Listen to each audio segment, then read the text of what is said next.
ನಮಸ್ತೆ, ನನ್ನ ಹೆಸರು ಪಲ್ಲವಿ ಅಂತ ಹೇಳಿ. ನಾನು Charvi UKG parent, Charvi UKG ಅವ್ರ ಪೇರೆಂಟ್ ನಾನು.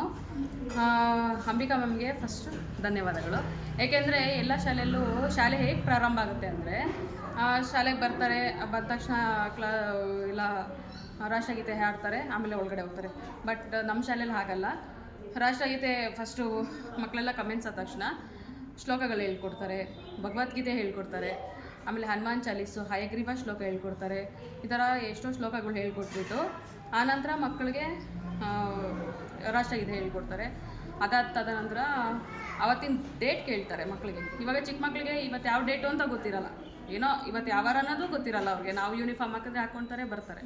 ಬಟ್ ಇಲ್ಲ ಹಂಗಲ್ಲ, ಮಕ್ಕಳಿಗೆ ಡೇಟ್ ಇವತ್ತು ಯಾವ ಡೇಟು, ಯಾವ ಮಂತು, ಆಮೇಲೆ ಯಾವ ಇಯರು ಅಂತ ಹೇಳ್ಕೊಡ್ತಾರೆ. ಅದ್ರ ಜೊತೆಗೆ ಅದು ಅದೇ ಆದ ತಕ್ಷಣ ಯಾವ ವಾರ ಅಂತ ಹೇಳ್ಕೊಡ್ತಾರೆ. ಯಾಕಂದರೆ ನನ್ನ ಮಗಳು ಬಂದು ಕೇಳ್ತಾಳೆ ಡೈಲಿ, ನನಗೆ ಇವತ್ತು ಯಾವ ಡೇಟು ಮ್ಯಾಮ್ ಅಲ್ಲಿ ಕೇಳ್ತಾರೆ ಅನ್ನೋದಕ್ಕಾದರೂ ಅವಳು ನನ್ನ ಹತ್ರ ಡೇಟು ವಾರಗಳನ್ನ ಕಲ್ತ್ಕೊಂಡು ಹೋಗ್ತಾಯಿದ್ಲು. ಸೊ ಅವಳಿಗೆ ಅದರಿಂದ ಅವಳಿಗೆ ಇವತ್ತು ಈ ವಾರ ಅಲ್ವಮ್ಮ, ಈ ವಾರ ಅಲ್ವಮ್ಮ, ಆ ಯೂನಿಫಾರ್ಮ್ ಅವಳೇ ಹಾಕೊಳ್ಳೋಕೆ ಸ್ಟಾರ್ಟ್ ಮಾಡೋದು. ನಮಗೆ ಫಸ್ಟ್ ಇಯರ್ ಸ್ವಲ್ಪ ಕಷ್ಟ ಅನ್ನಿಸ್ತು. LKG ಅವಳೇ ಅಮ್ಮ ಇವತ್ತು ಈ ವಾರ ಈ ಯೂನಿಫಾರ್ಮು ಅಂತ ಅವಳೇ ನಮಗೆ ನೆನಪು ಮಾಡೋಕ್ಕೆ ಸ್ಟಾರ್ಟ್ ಮಾಡಿದ್ಲು. ಅದಾದಮೇಲೆ ಕ್ಲಾಸ್ ಕಮೆಂಟ್ಸ್ ಆದ ನಂತರ ನೆಕ್ಸ್ಟ್ ಲಂಚ್ ಬ್ರೇಕಲ್ಲಿ ಹೇಗೆ ಅಂದರೆ, ಎಷ್ಟೋ ಸ್ಕೂಲ್ಗಳಲ್ಲಿ ಈಗ ಲಂಚಿಗೆ ನಾವು ಬಾಕ್ಸ್ಗೆ ಹಾಕಿರ್ತೀವಿ, ಎಷ್ಟೋ ಜಾಸ್ತಿ ಕೆಲವು ಮಕ್ಕಳು ತಿಂತಾರೆ, ಕೆಲವು ಮಕ್ಕಳು ತಿನ್ನಲ್ಲ. ಸೊ ತಿನ್ನಲಿಲ್ಲದ ಮಕ್ಕಳಿಗೆ ಆಂಟಿ ಆಮೇಲೆ ರಾಜೇಶ್ವರಿ ಅಕ್ಕ ಇಬ್ಬರು ಸೇರಿ ಕುತ್ಕೊಂಡು ತಿನ್ಸಿರೋದು ನಾವು ನೋಡಿದ್ದೀವಿ. ಅವ್ರು ತಿನ್ನಿಸ್ಬಿಟ್ಟು ಈಗ ಬೇರೆ ಸ್ಕೂಲ್ಗಳಲ್ಲಿ ಇಷ್ಟೊಂದು ಹಾಕಿದಾರಲ್ಲ, ಆ ಮಗು ತಿನ್ನಲಿಲ್ಲ ಅಂದರೆ ಅವ್ರೇನು ಮಾಡ್ತಾರೆ, ಡಸ್ಟ್ಬಿನ್ಗೆ ಹಾಕ್ತಾರೆ, ಒಟ್ಟು ಬಾಕ್ಸ್ ಖಾಲಿ ಮಾಡಿ ಕಳಿಸ್ತಾರೆ. ಬಟ್ ನಮ್ಮ ಶಾಲೆಯಲ್ಲಿ ಹಾಗಲ್ಲ. ಅವರು ಊಟ ಮಾಡಿಸಿ ಮಕ್ಕಳಿಗೆ, ಅವ್ರೀಗ ಪೇರೆಂಟ್ಸು ಕೆಲವು ಮಕ್ಕಳು ಮಾರ್ನಿಂಗ್ ತಿಂದಿರಲ್ಲ, ಬರೀ ಹಾಲು ಕುಡಿದು ಬಂದಿರ್ತಾರೆ.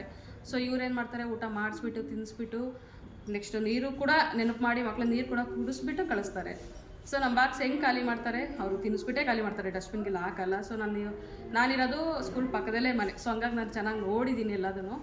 ಅದಾದಮೇಲೆ ನೆಕ್ಸ್ಟು ಔಟ್ಸೈಡ್ ಅಂತ ಬಂದರೆ, ಔಟ್ಸೈಡ್ಗೆ ಪೊಲೀಸ್ ಸ್ಟೇಷನ್ಗೆ ಕರ್ಕೊಂಡೋಗಿದ್ರು, ಕೋರ್ಟಿಗೆ ಕರ್ಕೊಂಡೋಗಿದ್ರು, ಆಮೇಲೆ ವಾಟಿಕ ರೆಸಾರ್ಟ್, ಅಲ್ಲಿ ರೆಸಾರ್ಟಿಗೆಲ್ಲ ಕರ್ಕೊಂಡೋಗಿ ಅಲ್ಲೆಲ್ಲ ಅನಿಮಲ್ಸ್ ಎಲ್ಲ ತೋರಿಸಿ, ಬರ್ಡ್ಸ್ ಎಲ್ಲ ತೋರಿಸಿ, ಆಮೇಲೆ ರೈನ್ ಡ್ಯಾನ್ಸ್ ಎಲ್ಲ ಇತ್ತಂತ, ರೈನ್ ಡ್ಯಾನ್ಸ್ ಎಲ್ಲ ಮಾಡಿ ಚೆನ್ನಾಗಿ ಎಂಜಾಯ್ ಮಾಡ್ಕೊಂಡು ಬಂದರು. ಆಮೇಲೆ ಕೋರ್ಟು ಪೊಲೀಸು ಅಂತ ಪೊಲೀಸ್ ಸ್ಟೇಷನು ಕೋರ್ಟಿಗೆಲ್ಲ ಕರ್ಕೊಂಡೋದಾಗ ಕೆಲವರು ಹೇಳಿದ್ರು, ಈ ಮಕ್ಕಳನ್ನೆಲ್ಲ ಪೊಲೀಸ್ ಸ್ಟೇಷನ್ಗೆಲ್ಲ ಏನು ಕರ್ಕೊಂಡು ಹೋಗ್ಬೇಕು ಅಂತ ಕೆಲವರು ಹೇಳಿದ್ರು ನಮ್ಮ ಹತ್ರ. ಬಟ್ ಅದು ಅಂಬಿಕಾ ಮ್ಯಾಮ್ ಗೊತ್ತಿಲ್ಲ. ಸೊ ಅದು ಹೇಳಿದ್ಮೇಲೆ ಹೇಳಿದ್ರು, ನಾವು ಹೇಳಿದ್ವಿ ಮ್ಯಾಮ್ ಹಿಂಗೆ ಬೇರೆ ಹೇಳಿದ್ರು ಅಂತ. ಸೊ ಮ್ಯಾಮ್ ಹೇಳಿದ್ರು, ಇಲ್ಲ ಮ್ಯಾಮ್, ನಾವು ಪೊಲೀಸ್ ಸ್ಟೇಷನ್ಗೆ ಮಕ್ಳಿಗೆ ಹೇಗಿರಬೇಕು ಅಂತ ತೋರ್ಸಕ್ಕೆ ಕರ್ಕೊಂಡೋಗಿ, ಬಟ್ ಸೆಲ್ ಒಳಗಡೆ ಅವ್ರನ್ನ ಎಂಟ್ರಿ ಮಾಡಿಲ್ಲ. ನಾವು ಸೆಲ್ ಒಳಗಡೆ ಬೇಡ, ಅಲ್ಲಿ ಹೋಗೋರು ಕ್ರೈ ಮಾಡಿರೋರು. ಸೊ ಅಲ್ಲಿಗೆ ನಾವು ಕರ್ಕೊಂಡೋಗಿಲ್ಲ. ನಾವು ಸ್ಟೇಷನ್ ವಾತಾವರಣ ಹೆಂಗಿರುತ್ತೆ, ಕೋರ್ಟ್ ವಾತಾವರಣ ಹೆಂಗಿರುತ್ತೆ, ಅಲ್ಲಿ ಜಡ್ಜು ಆಮೇಲೆ ಪೊಲೀಸ್ ಸ್ಟೇಷನಲ್ಲಿ ಪೊಲೀಸವ್ರನ್ನೆಲ್ಲ ಚೆನ್ನಾಗಿ ಅವರು ನೋಡಿಕೊಂಡು ಎಲ್ಲ ಅದ್ರ ಬಗ್ಗೆ ಎಲ್ಲ ತಿಳ್ಕೊಂಡು ಅವರು ಬಂದು ನಮ್ಮ ಹತ್ರನೇ ಹೇಳಿದ್ರು, ಈಗ ಹಿಂಗಿತ್ತಮ್ಮ ನಾವು ಪೊಲೀಸವ್ರು ಮಾತಾಡ್ಸಿದ್ವಿ, ಆಮೇಲೆ ಕೋರ್ಟಲ್ಲಿ ಲಾಯರ್ನ ಆಮೇಲೆ ಜಡ್ಜ್ನೆಲ್ಲ ಮಾತಾಡ್ಸಿದ್ವಿ ಅಂತ ಹೇಳಿದ್ರು. ಅದಾದಮೇಲೆ ಹ್ಯಾಪಿ ಹಬ್ಗೆ ಒಂದ್ಸತಿ ಕರ್ಕೊಂಡೋಗಿದ್ರು. ಅಲ್ಲಿ ಹ್ಯಾಪಿ ಹಬ್ಬಲ್ಲಿ ಅಷ್ಟೇ ಚೆನ್ನಾಗಿ ಎಂಜಾಯ್ ಮಾಡಿದ್ರು ಮಕ್ಕಳು. ಸೊ ಅವತ್ತು ನನ್ನ ಮಗಳಿಗೆ ಫೀವರ್ ಇತ್ತು, ನನ್ನ ಮಗಳನ್ನ ಕಳ್ಸೋಕ್ಕಾಗಿರಲಿಲ್ಲ. ಹಾಸ್ಪಿಟ್ಲಿಗೆ ಕರ್ಕೊಂಡು ಹೋದೆ. ಅವರು ಅಲ್ಲಿಂದ ನನ್ನ ಮಗಳು, ಅಮ್ಮ ಹೋಗ್ಬೇಕಮ್ಮ, ನನ್ನ ಫ್ರೆಂಡ್ಸ್ ಎಲ್ಲ ಹೋಗಿರ್ತಾರೆ, ಅವಳು ಹಾಸ್ಪಿಟ್ಲಲ್ಲಿ ನಾವು ಟ್ರೀಟ್ಮೆಂಟ್ ಮಾಡಿಸ್ತಾ ಇದ್ದೀವಿ, ಫೀವರ್ ಇತ್ತು ತುಂಬಾ. ಅದಾದಮೇಲೆ ಅವಳು ಕರ್ಕೊಂಡು ಬಂದ್ವಿ.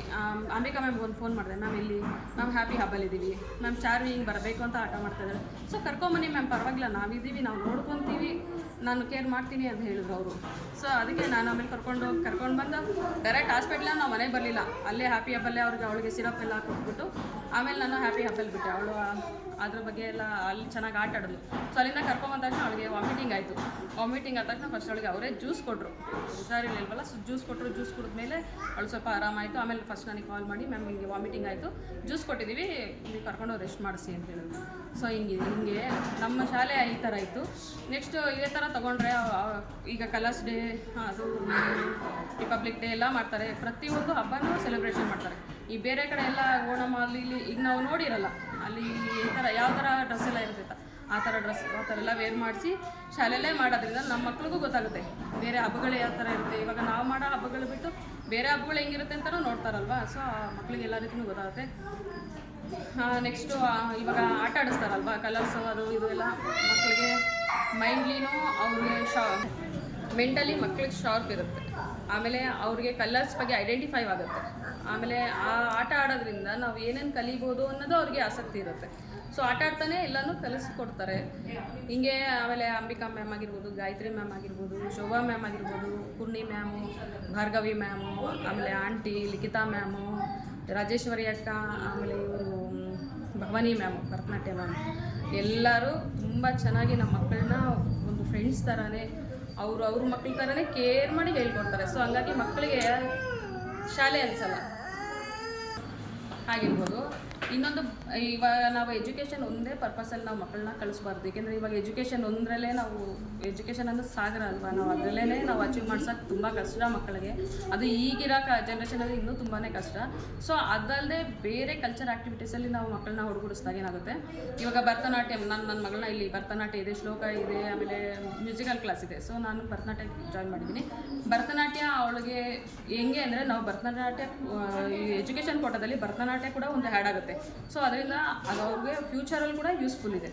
ಸೊ ಇದು ಚಿಕ್ಕ ಮಕ್ಕಳಲ್ಲೇ ಕಲಿತಾ ಭರತನಾಟ್ಯ ಅದು ಅವ್ರಿಗೆ ಒಡ್ಗುಡ್ಕೊಳ್ಳುತ್ತೆ. ಅವಳು ಏನೇ ಆಗಲಿ, ಇವಾಗ ಡ್ಯಾನ್ಸ್ ಪ್ರತಿಯೊಂದರಲ್ಲೂ ಅವಳು ಓದುವಾಗ್ಲೂ ಬರೆಯುವಾಗ್ಲೂ ಅವಳು ಡ್ಯಾನ್ಸ್ ಬರಿತಾ ಇರ್ತಾಳೆ. ಸೊ ಅದೊಂದು ಯೂಸ್ಫುಲ್ ಇದೆ. ಆಮೇಲೆ ನೆಕ್ಸ್ಟು ನಮ್ಮ ಶಾಲೆ ಅಂತ ಬಂದಾಗ ಹೆಂಗೆ ಅಂದರೆ, ಅಂಬಿಕಾ ಮ್ಯಾಮು ಎಲ್ಲರೂ ಅಷ್ಟೇ ತುಂಬ ಚೆನ್ನಾಗಿ ಕೋಪ್ರೇಟ್ ಮಾಡ್ತಾರೆ. ನನ್ನ ತಂಗಿ ಒಂದ್ಸತಿ ಊರಿಂದ ಬಂದಿದ್ಲು, ನಾನು ನನ್ನ ಮಗಳನ್ನ ಪಿಕಪ್ ಮಾಡ್ಕೊಂಡು ಕರ್ಕೊಂಡ್ಬಂದಿದ್ದೆ. ಸೊ ಅವಳು ಹೇಳಿದ್ಲು, ಇಲ್ಲಿ ಎಡ್ಮಿಸ್ ಯಾರಕ್ಕ ಅಂತ ಹೇಳಿದ್ರು. ನಾನು ಇವರೇ ಗೇಟಲ್ಲಿದ್ರಲ್ಲ ಅವರೇ ಅಂತ ಹೇಳಿದೆ. ಅದೇನು ಅವ್ರು ಇಲ್ಲಿದ್ದಾರೆ, ಅವರು ಚೇಂಬರ್ಲಿರೋದೇ ಕಮ್ಮಿ, ಅವ್ರು ಇರೋದೇ ಗೇಟ್ ಹತ್ರನೇ ಇರ್ತಾರೆ. ಯಾಕೆಂದರೆ ಪೇರೆಂಟ್ಸ್ ಒಪಿನಿಯನ್ ಆಗಿರ್ಬೋದು, ಪೇರೆಂಟ್ಸ್ ಹತ್ರ ಮಾತಾಡೋದಾಗಿರ್ಬೋದು, ಪ್ರತಿಯೊಂದು ಅವರು ಇದು ಚೆಕ್ ಮಾಡೋಕ್ಕೇ ಇಲ್ಲಿರ್ತಾರೆ. ಈಗ ನಮಗೇನೋ ಡೌಟ್ಸ್ ಇರುತ್ತೆ, ಇವಾಗ ನಾವು ಎಡ್ಮಿಸ್ ಕಾಣಿಸ್ತಿಲ್ವಲ್ಲ, ನಾಳೆ ಕೇಳೋಣ ಅಂದ್ಕೊಳ್ತೀವಿ ಪೇರೆಂಟ್ಸು. ಸೊ ಅಲ್ಲಿರೋದ್ರಿಂದ ನಾವು ಅಲ್ಲಿ ಕೇಳೋಕ್ಕೆ ಯೂಸ್ಫುಲ್ ಆಗುತ್ತೆ. ಅವಳು ಅನ್ನಲ್ಲ ಅವಾಗ, ಇದೇನು ಮೇಡಮ್ ಅವರೆಲ್ಲ ಎಷ್ಟು ಕ್ಲೋಸಾಗಿ ಇಷ್ಟು ಚೆನ್ನಾಗಿದ್ದಾರೆ ಅಂತ ಕೇಳಿದ್ರು. ನನ್ನ ಪರ್ಸ್ನಲಿ ಇದು ಅವಳು ನಾನು ಕೇಳಿದಾಗ ನಾನು ಹೇಳಿದೆ, ಇಲ್ಲಿ ಎಡ್ಮಿಸ್ಸು ಮೇಡಮ್ಸು ಅಂತ ಏನೂ ಇಲ್ಲ. ಈ ನಮ್ಮದು ಎಡ್ಮಿಸ್ ಚೇಂಬರ್ ಹೇಗಿರುತ್ತೆ ಅಂದರೆ, ಯಾವಾಗಲೂ ಚೇರ್ ಖಾಲಿನೇ ಇರುತ್ತೆ. ಹೆಡ್ ಮ್ಯಾಮ್ನ ಹುಡುಕ್ಬೇಕು ಎಲ್ಲಿದ್ದಾರೆ ಅಂತ. ಅವ್ರು ಯಾವಾಗಲೂ ಇಲ್ಲೇ ಸ್ಕೂಲ್ ಸರೌಂಡಿಂಗಲ್ಲೇ ಓಡಾಡ್ತಿರ್ತಾರೆ, ಆವರಣದಲ್ಲೇ ಇರ್ತಾರೆ. ಅವರು ಒಳಗಿರೋದೇ ಕಮ್ಮಿ. ಯಾರಾದರೂ ಪೇರೆಂಟ್ಸ್ ಬಂದರೆ ಇನ್ಫಾರ್ಮ್ ಮಾಡಿಕೊಡೋಕೆ ಮಾತ್ರನೇ ಅವರು ಚೇಂಬರಲ್ಲಿ ಕೂರ್ತಾರೆ. ಅಷ್ಟು ಬಿಟ್ಟರೆ ಅವರಲ್ಲಿ ಕೂರೋದೇ ಇಲ್ಲ, ಅವರಲ್ಲಿ ಇರೋದು ಇಲ್ಲ.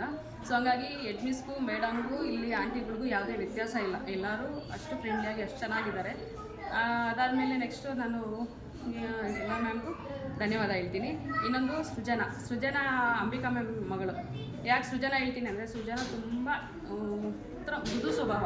ಅವಳಲ್ಲಿ ಎಷ್ಟು ಒಳ್ಳೆ ಗುಣ ಇದೆ ಅಂದರೆ, ಅವಳು ದೊಡ್ಡವ್ರಿಗೆ ಹೇಗೆ ಮರ್ಯಾದೆ ಕೊಡಬೇಕು ಅನ್ನೋದು ಚೆನ್ನಾಗಿ ಗೊತ್ತಿದೆ. ಅದು ನಾನು ಈ 2 ವರ್ಷದಿಂದ ನಾನು ನೋಡಿದ್ದೀನಿ. ಸೊ ಅವಳಲ್ಲಿರೋ ಗುಣಗಳು ನಮ್ಮ ಮಕ್ಕಳಲ್ಲೂ ಬರಲಿ ಅಂತ. ಯಾಕೆಂದರೆ ಅಂಬಿಕಾ ಮ್ಯಾಮ್ ಅವ್ರ ಮಕ್ಳಿಗೆ ಅಷ್ಟು ಕಲಿಸಿದ್ದಾರೆ ಅಂದರೆ ನಮ್ಮ ಮಕ್ಳಿಗೂ ಅಷ್ಟೇ ಕಲಿಸ್ತಾರೆ ಅಂತ.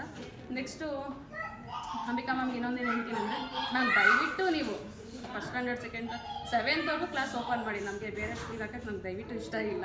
ಯಾಕೆಂದರೆ ನಾನು ಈ ಬೇರೆ ಶಾಲೆಗಳಲ್ಲೆಲ್ಲ ಹೋಗಿ ಎಕ್ಸಾಮ್ಸ್ ಅಟೆಂಡ್ ಮಾಡಿದ್ವಿ ನಮ್ಮ ಮಕ್ಕಳಿಗೆ. ಅಲ್ಲೆಲ್ಲ ಕಜೂರೇಟ್ ಇಲ್ಲ ಅಂದರು. ಬೇಕಾದರೆ ನಿಮ್ಮ ಮಗು ಬರೀಬೋದು ಅಂದರು. ಬಟ್ ನಮ್ಮ ಮಕ್ಕಳು ಬರೀ ಹ್ಯಾಂಡ್ ರೈಟಿಂಗು ಅಷ್ಟು ಚೆನ್ನಾಗಿದೆ. ನನ್ನ ಮಗಳಿಗೇನೆ UKG-ಲೂ LKG-ಲೂ ಅವಳಿಗೆ 2 ಸತಿ ಅವಾರ್ಡ್ ಬಂದಿದೆ, ಹ್ಯಾಂಡ್ ರೈಟಿಂಗಲ್ಲೇ ಬಂದಿದೆ. ಸೊ ನಮ್ಮ ಯಜಮಾನ್ರು ಒಂದ್ಸತಿ ಪೇರೆಂಟ್ಸ್ ಮೀಟಿಂಗ್ ಅಲ್ಲಿ ಕೇಳಿದ್ರು, ಇದು ನಮ್ಮ ಮಗುನ ಬರೆದಿದ್ದು ಮ್ಯಾಮ್ ಅಂತ. ಅಷ್ಟು ಚೆನ್ನಾಗಿ ನನ್ನ ಮಗಳು ಹ್ಯಾಂಡ್ ರೈಟಿಂಗ್ ಬರೀತಾಳೆ. ಹಾಗಾಗಿ ದಯವಿಟ್ಟು ಮ್ಯಾಮ್ ನೀವೇ ಸ್ಕೂಲ್ ಓಪನ್ ಮಾಡಿ. ನಾವು ಬೇರೆ ಸ್ಕೂಲ್ಗೆ ಹಾಕಿದ್ರು ನೀವು ಓಪನ್ ಮಾಡ್ಬೇಕು, ನಾವು ಬಿಡಿಸ್ಕೊಂಬಂದು ನಿಮ್ಮ ಸ್ಕೂಲ್ ಹೋಗ್ತೀವಿ ನಾವು. ಅದಂತೂ ನಾನು ಕಾಯಂ ಹೇಳ್ತೀನಿ. ನೆಕ್ಸ್ಟು ನನ್ನ ಚಿಕ್ಕ ಮಗಳು 2 ವರ್ಷ.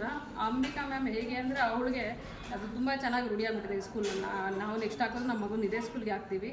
ಆಮೇಲೆ ನೆಕ್ಸ್ಟು ನಾನು ಲಾಸ್ಟ್ ಇಯರು ಇನ್ನೂ ಇಲ್ಲಿ ಫಸ್ಟ್ ಸ್ಟ್ಯಾಂಡರ್ಡ್ ಆಗುತ್ತಿಲ್ಲ ಅಂತ ಕೇಳೋಕ್ಕೆ ನಾನು ಸಿಟಿಸನ್ ಸ್ಕೂಲ್ಗೆ ಹೋಗಿದ್ದೆ. ಸಿಟಿಸನ್ ಸ್ಕೂಲ್ಗೆ ಹೋದಾಗ ನನಗೆ ಅಲ್ಲಿ ಮೇಡಮೇ ಹೇಳಿದ್ದು, ಮ್ಯಾಮ್ ಲಾಸ್ಟ್ ಇಯರ್ ಒಂದು ಮಗು ಬಂದಿತ್ತು ನಿಮ್ಮ ಸಿದ್ಲಿಂಗ್ ಸ್ಟಾರ್ ಸ್ಕೂಲಿಂದ.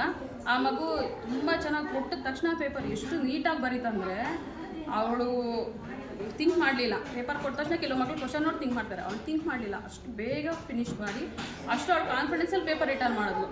ಸೊ ಅವಳು ಇವಾಗ ಸಿಟಿಸನಲ್ಲಿ ಓದ್ತಾ ಇದ್ದಾಳೆ ಆಲ್ರೆಡಿ. ಅವಳು ಇವಾಗ ಫಸ್ಟ್ ಸ್ಟ್ಯಾಂಡರ್ಡ್, ಇವಾಗ ಔಟ್ಬಿಟ್ಟ ಸೆಕೆಂಡ್ ಸ್ಟ್ಯಾಂಡರ್ಡ್ ಹೋಗ್ತಾಳೆ.